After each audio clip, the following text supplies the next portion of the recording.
நம்முடைய பிதாவாகிய தேவனாலும் குமாரனாகிய இயேசு கிறிஸ்துவினாலும் பரிசுத்த ஆவியினாலும் உங்களுக்கு கிருபையும் சமாதானமும் உண்டாவதாக. இந்த நாளிலும் ஆண்டவருடைய வார்த்தையை தியானிக்கும்படியாக இருக்கிறவங்களை நமது ஆண்டவர் இரட்சகரும் வருகிறவருமாகிய இறைவன் இயேசு கிறிஸ்து நாமத்திலே வாழ்த்துகிறேன். கர்த்தர் தம்முடைய பிள்ளைகளை ஆசீர்வதிப்பதற்கு அநேக காரியங்கள் உண்டு.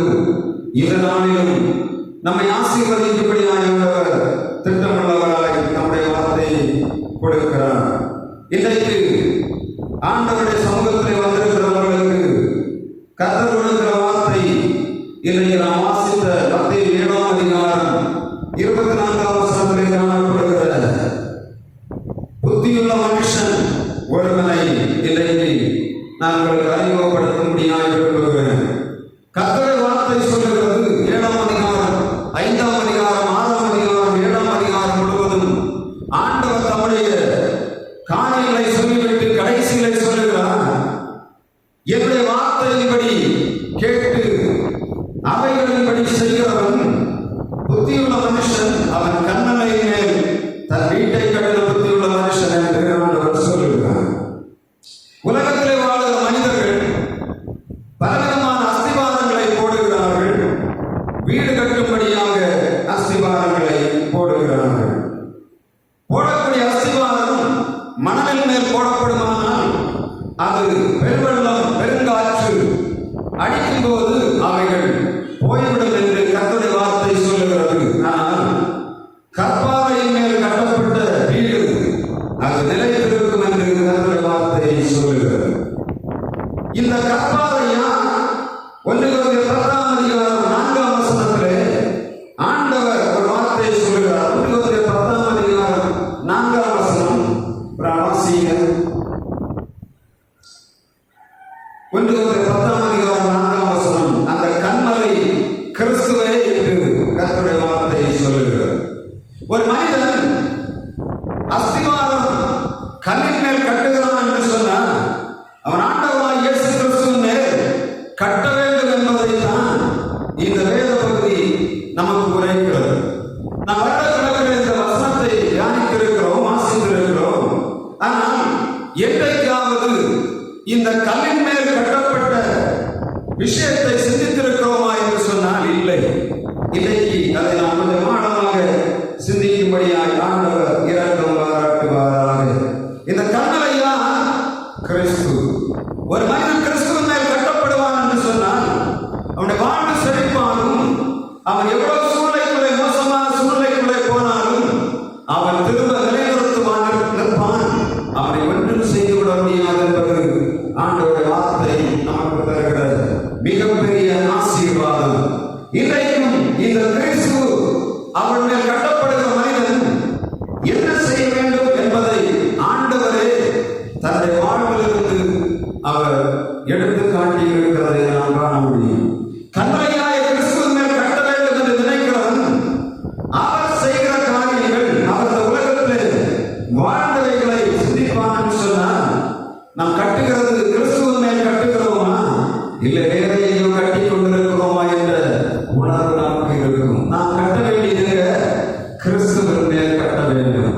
கிறிஸ்துவின் மேல் கட்டுவது என்று சொன்னால் என்ன? அவர் உபதேசத்திலே கட்ட வேண்டும். அவர் வாழ்க்கையை பார்த்து அதன் மேல் இந்த கன்மலையாய கிறிஸ்து 4 விதமான காரியங்களை கொண்டு ஒரு அஸ்திவாரம் போட்டு முதலாவதாக ஒரு கட்டடத்தை எழுப்பும் போது அது சதுரமாகவோ செவ்வகமாகவோ 4 மூலைகளை கொண்டு கட்டப்படுகிறது. அப்படியானால் ஆண்டவருடைய 4 குணாதிசயங்களை நாம் இங்கே வைத்து தியானிப்போம் என்று சொன்னால் நாமும் அதன் மேல் கட்ட வேண்டும் என்று சொல்லி ஆண்டவர் பிரியமுள்ளவராக இருக்கிறார். அஸ்திவாரம் சரியாக இருக்கும் என்று சொன்னால் கட்டுகிற கட்டடம் அது சரியாக இருக்கும். அஸ்திவாரம் முழுவதும் தவறாய் பட்டிருக்கிறோம் என்று சொன்னால் கட்டுகிற கட்டடம் என்றைக்கும் இடிந்துவிடும். சென்னையிலே ஒரு 10 வருடங்களுக்கு முன்பாக 2 24 மாடி கட்டடங்கள் சீட்டுக்கட்டு சரிந்தது போல சரிந்ததை நாம் பத்திரிகையிலே பார்த்தோம், டிவியிலே பார்த்தோம். கட்டி முடிந்து ஜனங்கள் குடிவதற்கு முன்பாக கட்டுதல் 24 மாடி கட்டடம் இடிந்து விழுந்தது. காரணம் என்ன? ஃபவுண்டேஷன் சரியாக இல்லை, அஸ்திவாரம் சரியாக போடப்படாதபடியினாலே 24 மாடி கட்டடம் கட்டுகிறவரையும் நின்ற அந்த கட்டடமானது ஒரு மழை பெய்த போது அடிப்பக்கத்தை அடித்து விட்டு போனது, கட்டடம் விழுந்து போனது. நாமும் நம்முடைய வாழ்விலே எங்கே கட்டுகிறோம் என்பதை நினைவில் வைத்து நாம் வாழ்வோம் என்று சொன்னால் நம்முடைய வாழ்வு நிலைத்து நிற்கும்.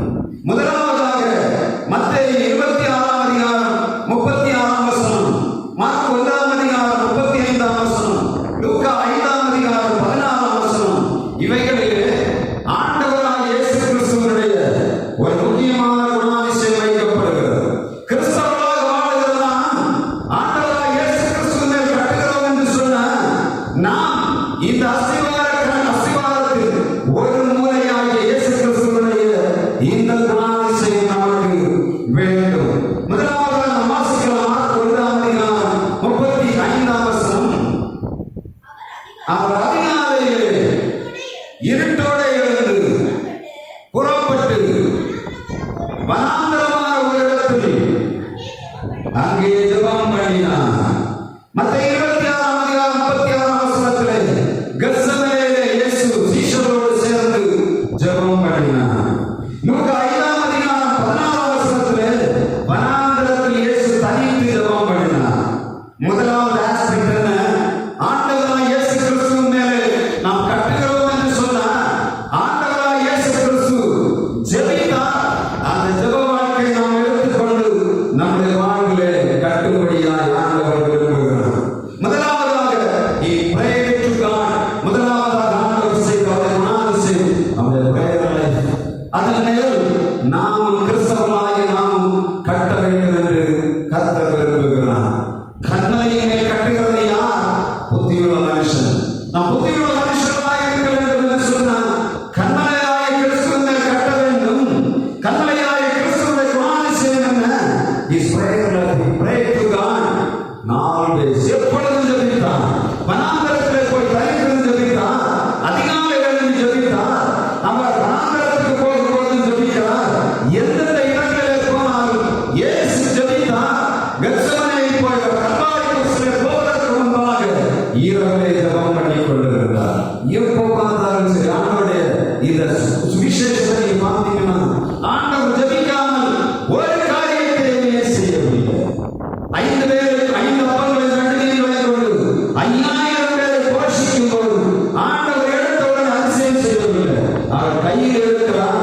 வானத்தை அண்ணாந்து பார்த்து ஆண்டவருக்கு நேராக ஜெபம் பண்ணிவிட்டு பெருக்கும்படியாக கொடுக்கிறார். லாசரை கடலைக்கு முன்பாக வந்து நின்று லாசருடைய கடலைக்கு முன்பாக நின்று கொண்டு ஜெபிக்கிறார். பிதாவே, நீர் எனக்கு செவி கொடுக்கிறீர் என்பதை இந்த ஜனங்கள் காணும்படியாக செய்யும் என்று சொல்லி லாசரை வெளியே வா என்று சொல்லி ஆண்டவர் எழுந்தார். ஜெபம் எவ்வளவு விலையேறப்பட்டதை இயேசு தன்னுடைய வாழ்விலே வைத்துவிட்டு போனார். அந்த கட்டளையிலே நாமும் கட்ட வேண்டும். அவ்வளவுதான் நம் புத்தியுள்ள மனிதர்கள். ஆண்டவரிடத்தில் ஜெபம் பண்ணாமல் எதை நாம் செய்தாலும் நம் புத்தி இல்லாதவர்கள் என்பதை நாம் தெரிந்து கொள்ள வேண்டும். நம்மால் ஒன்றுமே செய்ய முடியாது. எல்லாவற்றையும் விஷமோத செய்துவிட்டு ஒரு மழை ஒரு காற்று வந்துவிட்டது சொன்னால் ஒன்றும் தானாமல் போய்விட்டது. ஆனால் கர்த்தருடைய சமூகத்தில் வைத்து ஜெபம் பண்ணிவிட்டு செய்து பாருங்க. அது எந்த சின்ன காரியமானாலும் சரி, அது எந்த பெரிய காரியமானாலும்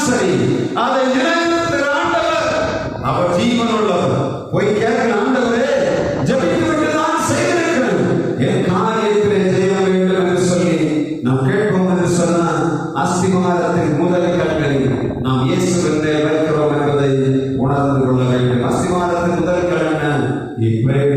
முதலாவதாக இயேசு எப்பொழுதும் ஜெபம் பண்ணுகிறவராயிருந்தார். நாம் எப்படி இருக்கிறோம்?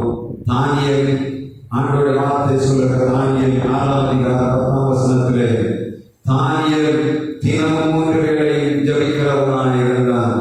அவருடைய வரலாறு நம்ம எக்ஸ்பிளைன் பண்ணுவதற்கு நேரம் இல்லை. பாபிலோன் தேசத்திலே அவன் ஜெயமண்டவனாய் காணப்பட்டான். காரணம் என்ன? அவன் எப்பொழுதும் ஜெபம் பண்ணுகிறவனாய் இருந்தான். தேசத்துக்கு அதிபதியாக இருக்கிறான். ஆனாலும் ஜெபிப்பதை அவன் மறக்கவில்லை. நம்முடைய வாழ்வில் ஜெபம் எவ்வளவு இருக்கிறது? ஜெபத்தை தவிர எல்லாமே இருக்கு. ஆனால் ஜெபம் மாத்திரம் இல்லை என்று சொன்னான். முழங்கால்களை போடணும். கிடைக்கிற நேரமெல்லாம் ஆண்டவர் ஜெபிக்கும்படியாக எதிர்பார்க்கிறார். சோதனை ஜெயிக்கணும்னா ஜெபம் வேணும். வாழ்விலே நன்மை செய்யணும்னா ஜெபம் வேணும். வாழ்விலே போராட்டங்களை ஜெயிக்க வேண்டும் என்று சொன்னார். ஜெபம் கண்டிப்பாக வேண்டும். முதல் அஸ்திவாரத்தின் ஒரு மூலை இயேசுடைய பிரேதரை என்பதை மறக்கக்கூடாது. இரண்டாவதாக மத்தேயு 1:6 வாசிக்கலாம். மத்தேயு 1:6 மத்தேயு 3:15 இவைகளிலே ஆண்டவர் தம்முடைய வல்லமையை வெளிப்படுத்துகிறார். He used his power to heal the sick and the people those who are affected with the demon. ஆண்டவர் தன்னுடைய வல்லமையை he used his power. முதலாவதாக he prayed. இரண்டாவதாக அவருடைய வல்லமை இருந்தது. எதற்காக? பிசாசு பிடிக்கப்பட்ட ஜனங்களை விடுதலையாக்கும்படியாய் இயேசு சுற்றி நடந்தார். மத்தேயு 1:6 ஆண்டவர் பிதற்காரனை பார்த்து சொல்கிறார், பூமியிலே பாவங்களை மன்னிக்க மனுஷகுமாரனுக்கு அதிகாரம் உண்டு என்று சொன்னார். பூமியிலே பாவங்களை மன்னிக்க மனுஷகுமாரனுக்கு அதிகாரம் இருந்தது. Jesus has the power to heal. அவர் நன்மை செய்கிறவராக சுற்றி நடந்தார். நமக்கு ஆண்டவர் கிறிஸ்தவர்களாய் நமக்கு ஆண்டவர் வல்லமை தந்திருக்கிறார். எதற்காக? நன்மை செய்யும்படியாய் வல்லமை தருகிறார். நன்மை செய்யும்படியாக வல்லமை தருகிறார். தீமை செய்வதற்காக ஆண்டவர் நமக்கு வல்லமையை தரவில்லை. நாம் தீமை செய்து கொண்டிருப்போம் என்று சொன்னால் நம் புத்தியுள்ளவர் அல்ல. நன்மை செய்யும்படியாய் ஆண்டவர் நமக்கு வல்லமை, கிறிஸ்தவர்களுக்கு தந்திருக்கிற வல்லமை, நன்மை செய்யும்படியான வல்லமை. கர்த்தருடைய வார்த்தை தெளிவாய் சொல்லுகிறது, மனுஷர் நற்கிரியைகளை கண்டு பரலோகத்தில் உள்ள பிதாவை மகிமைப்படுத்தும்படி உங்கள் வெளிச்சம் அவர்களுக்கு முன்பாக பிரகாசிக்க கடவுள். உங்கள் நற்கிரியைகள் ஆண்டவருக்கு முன்பாக இருக்கணும் சொன்னார். இயேசு நன்மை செய்கிறவராய் அதிகாரம் உள்ளவராய் சுற்றி நடந்தார். எல்லா புண்ணியங்களையும் விடுதலையாக்கினார். பிசாசுகளில் அகப்பட்ட ஜனங்களை விடுதலையாக்கினார். அவர் நன்மை செய்தார். அவருடைய நன்மை நமக்கு கொடுத்திருக்கிற பவர், நம்முடைய அதிகாரத்தை எதற்காக பயன்படுத்துகிறோம் என்பதை கொஞ்சம் உட்கார்ந்து யோசித்து பாருங்கள். தீமை செய்வதற்கு துணை போகிறோமா? நன்மை செய்வதற்கு துணை போகிறோமா? கர்த்தர் நமக்கு தந்திருக்கிற அதிகாரம், கர்த்தர் நமக்கு தந்திருக்கிற வல்லமை, கர்த்தர் நமக்கு தந்திருக்கிற ஆளுகை எதற்காக பயன்படுத்தப்படுகிறது? ஒரு நிமிஷம் சிந்தித்து பார்த்தால் நம் புத்தி உள்ளவர்களா இன்னாதவர்களா என்பதை வேதம் நமக்கு கண்ணாடி போக நமக்கு காண்பிக்கும். நம்முடைய எண்ணங்கள் ஆண்டவருக்கு நேராக இருக்கிறதா? கர்த்தர் சொல்லுகிறார், அவர் நம்மை ஆசீர்வதிப்பதற்கு வல்லமை உள்ளவர். புத்தியுள்ள மனிதனுடைய வீட்டை ஆண்டவர் கட்டுகிறார். எஸ்தர் 4:14 படிக்கிறோம். எஸ்தர் 4:14 யூதர்கள் அழிக்கப்படுகிற சூழ்நிலை அந்த ஆமான் மூலமாக அகாஸ்வேருடைய ராஜ்யத்திலே நடந்து கொண்டிருக்கிறது.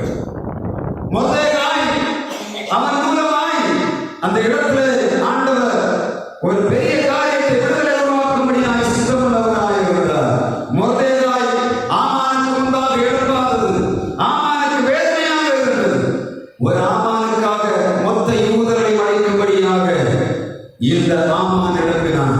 மொர்தெகாய் தன்னுடைய சித்தத்தந்தை மகளாகிய எஸ்தருக்கு ஒரு கடிதத்தை கொடுத்து அனுப்புகிறான்.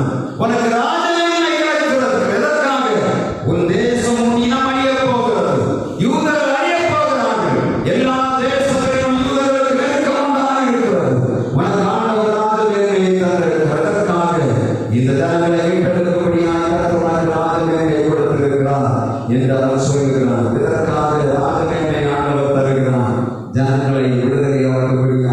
விடுதலைகளை தருகிறார்.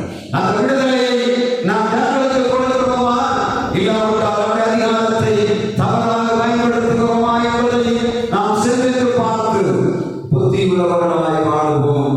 கர்த்தர் நமக்கு நன்மை செய்வாராக.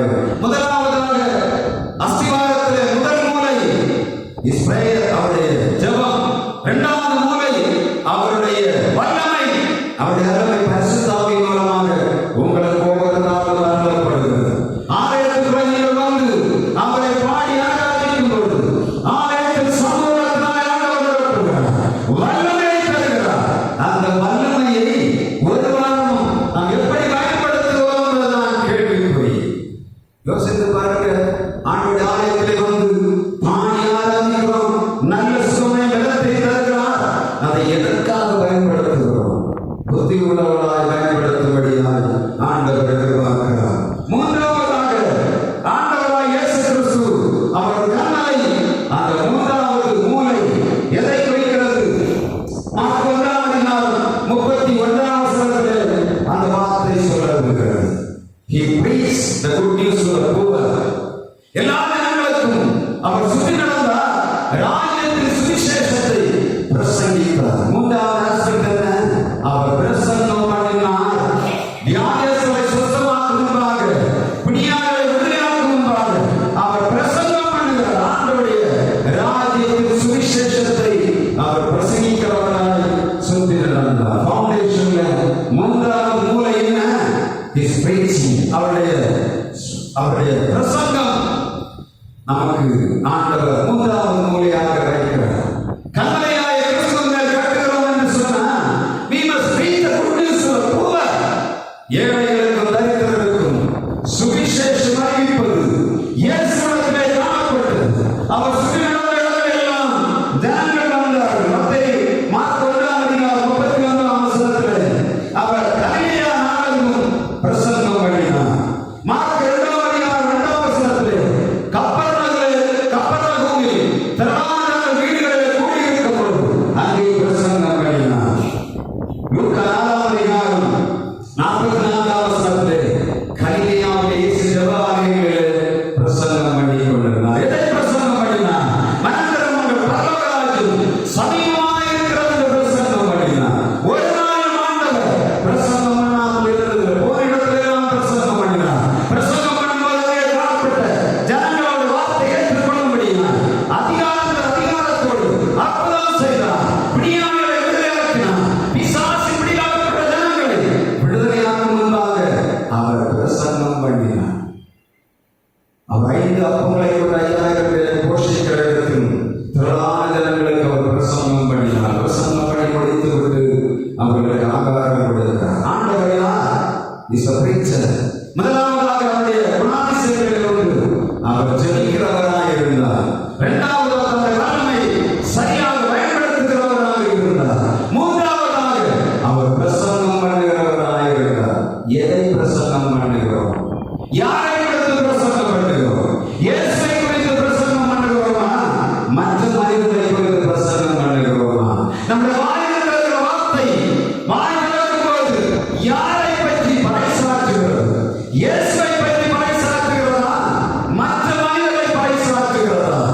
கொஞ்சம் நம்முடைய வாயை கொஞ்சம் கவனிப்போம் என்று சொன்னால் நாம் புத்தியுள்ளவர்களா புத்தி இல்லாதவர்களா என்பதை இந்த வேதம் நமக்கு கண்ணாடியாக எடுத்து காட்டுகிறது. இயேசு இருந்த மூன்றாவது நல்ல குணாதிசயம் ராஜ்யத்தின் சுவிசேஷத்தை he preached the good news to the poor. இயேசு உலகத்திலே வாழ்ந்த நாட்களிலே நல்ல சுவிசேஷத்தை அறிவித்தார். அவர் உலகத்திலே வந்தார், அவர் அதிசயங்களை செய்தார். எல்லா காரியங்களை செய்யும் போது அவருடைய ஆண்டவர் கொடுத்த ஒரு உன்னதமான காரியம் என்று சொன்னார். பிரசங்கம் பண்ணினார். நேரம் கிடைத்த போதெல்லாம் பிரசங்கம் பண்ணினார். ஆண்டவருடைய வார்த்தை சொல்லுகிற திருவசனத்தை ஜாக்கிரதையாக பிரசங்கம் பண்ணு. சமயம் வாய்க்காவிட்டாலும் ஆண்டவருடைய திருவசனத்தை ஜாக்கிரதையாக பிரசங்கம் பண்ணணும். எந்த இடத்துல ஒரு மனுஷன் பேசினாலும் உங்கள் வாயில இயேசுவை பற்றி வருகிற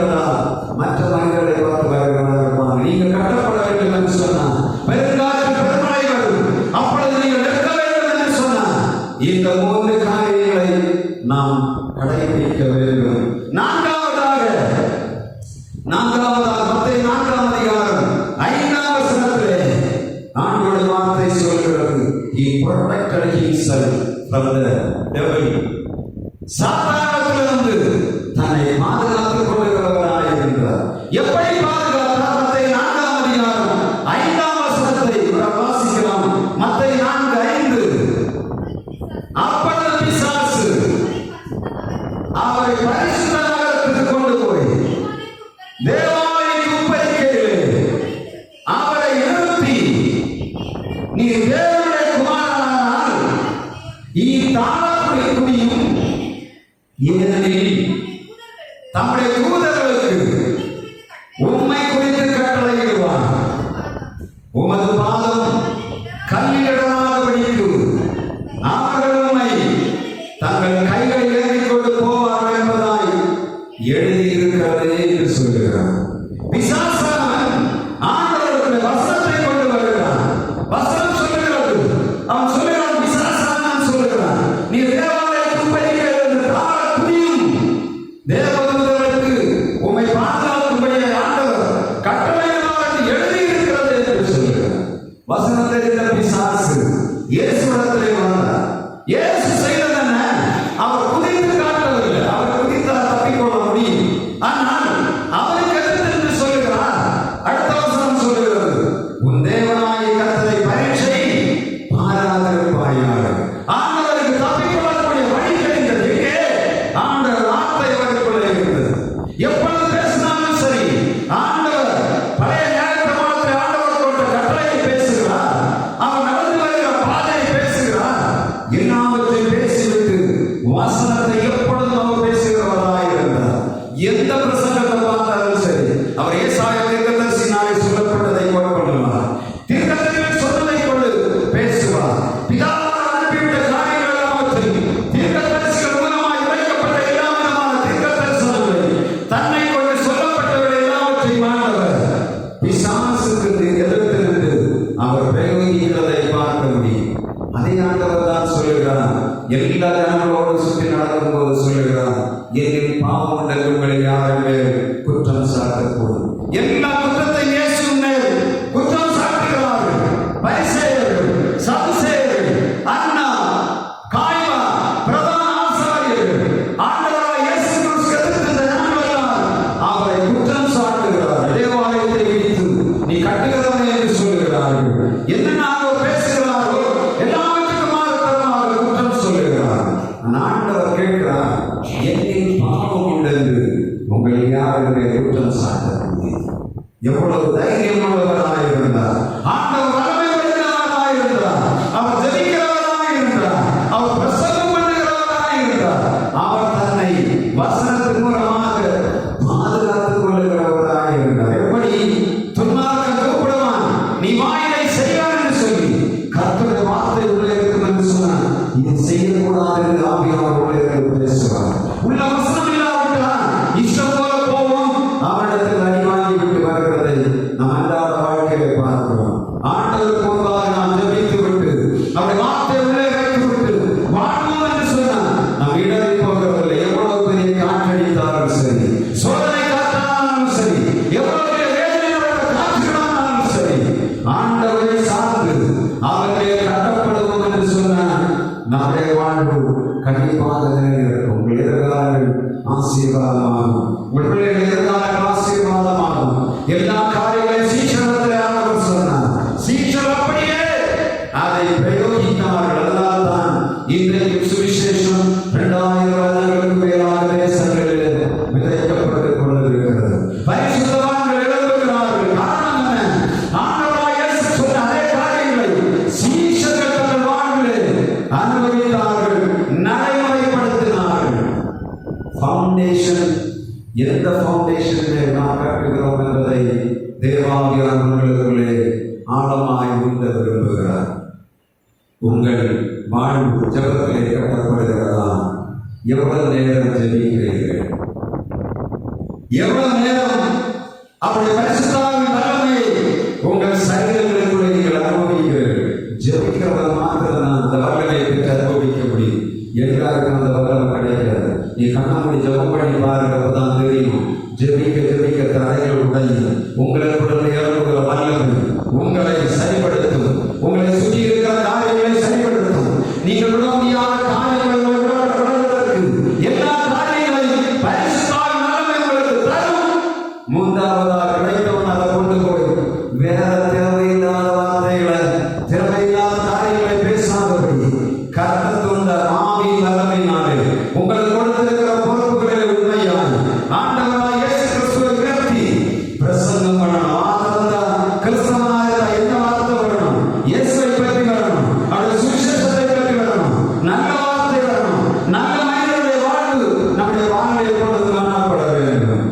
நான்காவதாக ஆண்டவர் நமக்கு தந்திருக்கிற ப்ரொடெக்ஷன்.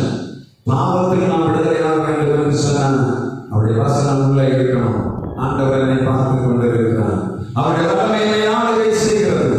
நான் ஆண்டவருடைய பிள்ளை, நான் கிறிஸ்தவன், எனவே நான் இதை செய்யக்கூடாது என்று சொல்லக்கூடிய எண்ணம் எப்பொழுது வயதிற்குள்ளே ஓடிக்கொண்டிருக்கும்.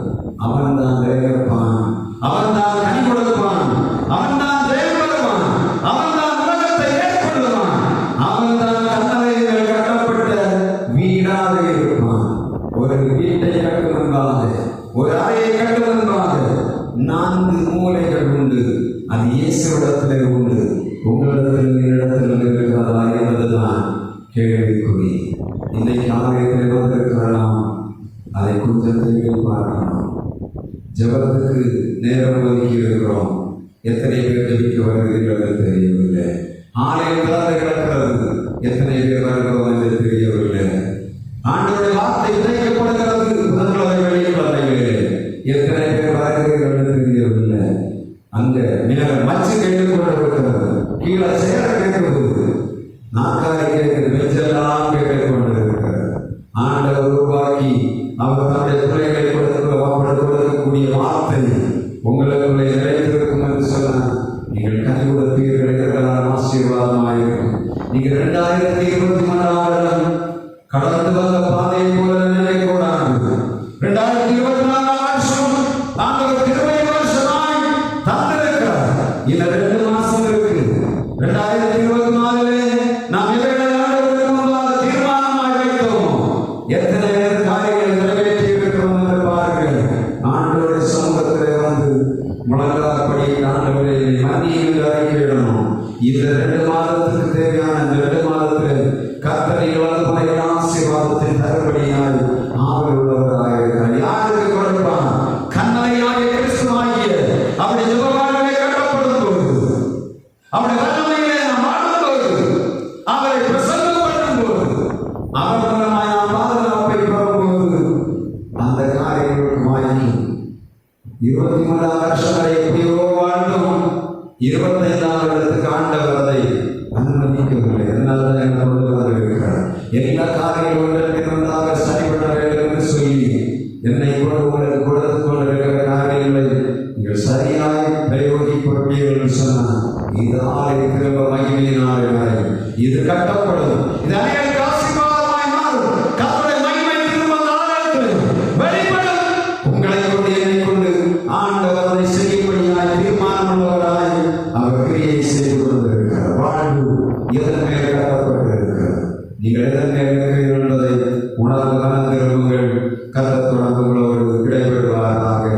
கண்களை நாங்கள் கிறிஸ்துவின் மேல் கட்டுவோமாக. நாம் கண்களை மூடி எழுந்து பாடலை